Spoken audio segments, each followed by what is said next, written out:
வணக்கம் தோழா. இந்த வீடியோவில் டிஎன்பிஎஸ்சியில் அடிக்கடி கேட்கக்கூடிய ஒரு சம்மு தான். இந்த சம்முக்கான நேர்மையான வழியையும் பார்க்க போகிறோம். அதுக்கடுத்து இதுக்கான ஷார்ட்கட் வீடியோவையும் பார்க்க போகிறோம். நேர்மையான வழியில் பார்த்தா தான் அதுக்கான ஷார்ட்கட் எப்படி உருவாச்சுன்றது நமக்கு தெரியும். நம்ம வந்து மேக்ஸில் ஒவ்வொரு சம்முமே நமக்கு ரொம்ப இம்பார்ட்டன்டானது. அதனால ரெண்டு வழியுமே தெரிஞ்சுட்டு போகிறது தான் நல்லது. ஏன்னா ஒவ்வொரு மார்க்குக்கும் இங்கே வேல்யூ இருக்கு. வாங்க வீடியோக்குள்ளே போகலாம். இப்போ தான் நம்ம சேனலுக்கு ஃபர்ஸ்ட் டைம் வரீங்கன்னா மறந்துடாம நம்ம சேனலை சப்ஸ்கிரைப் பண்ணுங்க. இந்த வீடியோ உங்களுக்கு பயனுள்ளதாக இருந்தால் வீடியோ பார்த்து முடிச்சதுக்கப்புறம் ஒரு லைக் பண்ணுங்க. கணக்கை பாருங்க. ஒருவர் தனது 2 வாட்சுகளையும் 594, 594ன்னு விற்கிறாரு. அதில் முதல் வாட்சில் 10% லாபமும், இரண்டாவது வாட்சில் 10% நட்டமும் ஆகுது. அதாவது ஒரு வாட்சில் ப்ராஃபிட் 10%, இன்னொரு வாட்சில் லாஸ் 10% ஆகுது. அப்போனா அவருக்கு அந்த மொத்த கணக்குல லாபமா நஷ்டமான்றதை பார்க்க போகிறோம். அது மட்டும் இல்லை, அது எவ்வளோ பெர்சன்டேஜ் அப்படின்றதையும் பார்க்க போகிறோம். வாங்க பார்க்கலாம். ஃபர்ஸ்ட் வாட்சில் செல்லிங் ப்ரைஸ், அது செல்லிங் ப்ரைஸ் 1 போட்டுக்குவோம், 524 ரூபா. ஓகேவா? Second watch selling price, selling price 2ன்னு போட்டுக்குவோம், அதுவும் 524 ரூபா. இப்போ வந்து இதோட ஃபர்ஸ்ட் வாட்சுக்கு வந்து நமக்கு லாபம் கிடைக்குது, ப்ராஃபிட், அது வந்து 10% கிடைக்குது. அதே மாதிரி செகண்ட் வாட்சில் நமக்கு நஷ்டம் அல்லது லாஸ்ன்னு சொல்லலாம், 10% ஆகுது.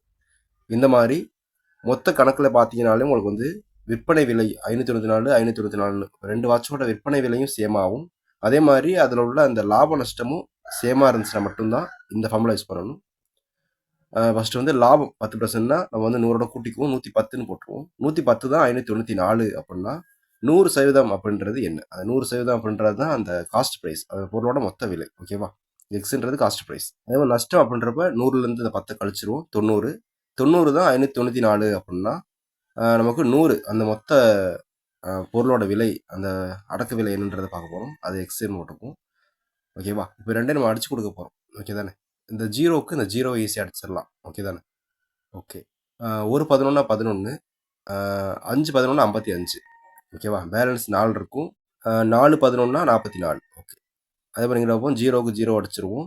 1 9 9, 6 9 54. ஓகே தானே? மிச்சம் 5 இருக்கும். மறுபடியும் 6 9 54 தான்.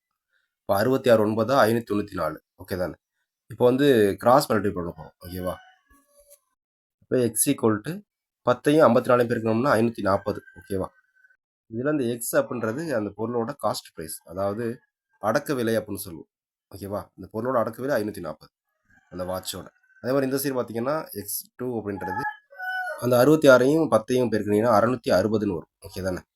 ஓகே. இப்போ இது ரெண்டுக்குள்ள டிஃப்ரெண்ட்டை பார்ப்போம். இது x1, இது x2. அதாவது முதல் வாட்ச் 540க்கு வாங்கியிருக்காரு, 594 ரூபாய்க்கு விற்றுருக்கிறதுனால அவருக்கு லாபம் வந்து 10%. அதே மாதிரி ரெண்டாவது வாட்ச் 660க்கு வாங்கி 594க்கு விற்றதுனால தான் அவருக்கு நஷ்டம் 10%. அப்போ மேலே உள்ள செல்லிங் ப்ரைஸ் ரெண்டையும் நம்ம கூட்ட போகிறோம். அதே மாதிரி கீழே உள்ள காஸ்ட் ப்ரைஸ் ரெண்டையும் கூட்ட போகிறோம். அதுக்கு நமக்கு டிஃப்ரெண்ட் பார்க்க போகிறோம். ஓகேவா? செல்லிங் ப்ரைஸ் ஃபஸ்ட் எழுதியாச்சு, 594, 594 தான்.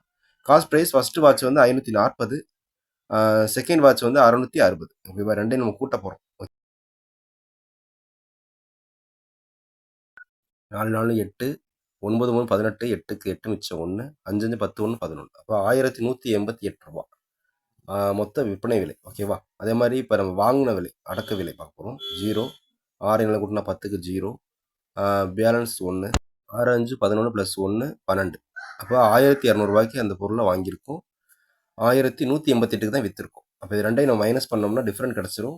டிஃப்ரென்ஸ் பார்த்தீங்கன்னா 12 ரூபான்னு கிடைக்கும். கீழே அந்த வாங்கின மொத்த விலை போட போகிறோம். ஓகேவா? 1200 மொத்த வாங்கின விலை 1200 இன்ட்டு 100 போட்டோம்னா தெரிஞ்சிடும் நமக்கு சதவீதம் எவ்வளோன்றது. இப்போ வந்து 2 ஜீரோவுக்கு 2 ஜீரோ அடிச்சிருவோம், 12க்கு 12 அப்படியே ஒரு 12 ஒரு 12 அடிச்சிடலாம். அப்போ நமக்கு வந்து 1% வந்து என்ன கிடச்சிருக்கு? நஷ்டம் ஆயிடுச்சு, அதாவது லாஸ் ஆயிடுச்சு, 1% நஷ்டம். இது வந்து நேர்மையான வழியில் செய்யக்கூடிய ஒரு மாடல். ஓகேவா? இதுக்கான ஷார்ட்கட் மாடல் அப்படின்றது ஒரு 2 நிமிஷத்தில் முடிச்சிடலாம். ஒரு 2 ஸ்டெப்பு தான் இருக்கும். ஃபார்முலா பாருங்கள், ரொம்ப ஈஸியான வழி. இதுக்கான ஃபார்முலா போடுறதுக்கு ஒரு முக்கியமான பார்க்கணும்னா அதோட லாப சதவீதமும் நஷ்ட சதவீதமும் சமமாக இருக்கணும். மட்டும் இல்லாமல் விற்பனை விலை கொடுத்துருக்கணும், விற்பனை விலையும் சமமாக இருக்கணும்.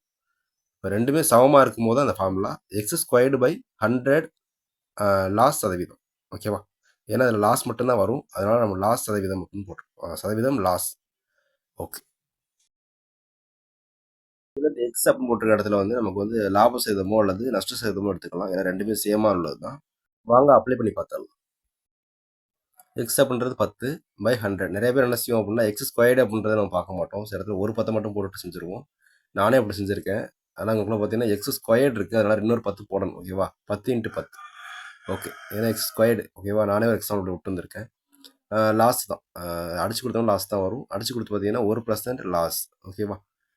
இந்த ஷார்ட்கட் ஒரே 2 ஸ்டெப்பு தான். அந்த x2/100 லாஸ் சதவீதம் அப்படின்றத ஞாபகம் வச்சுக்கிட்டனாலே இது ரொம்ப ஈஸியானது தான். விற்பனை விலையும் லாப நஷ்ட சதவீதமும் சமமா இருக்கும்போது தான் இந்த சம் யூஸ் பண்ணணும். மீண்டும் சந்திப்போம்.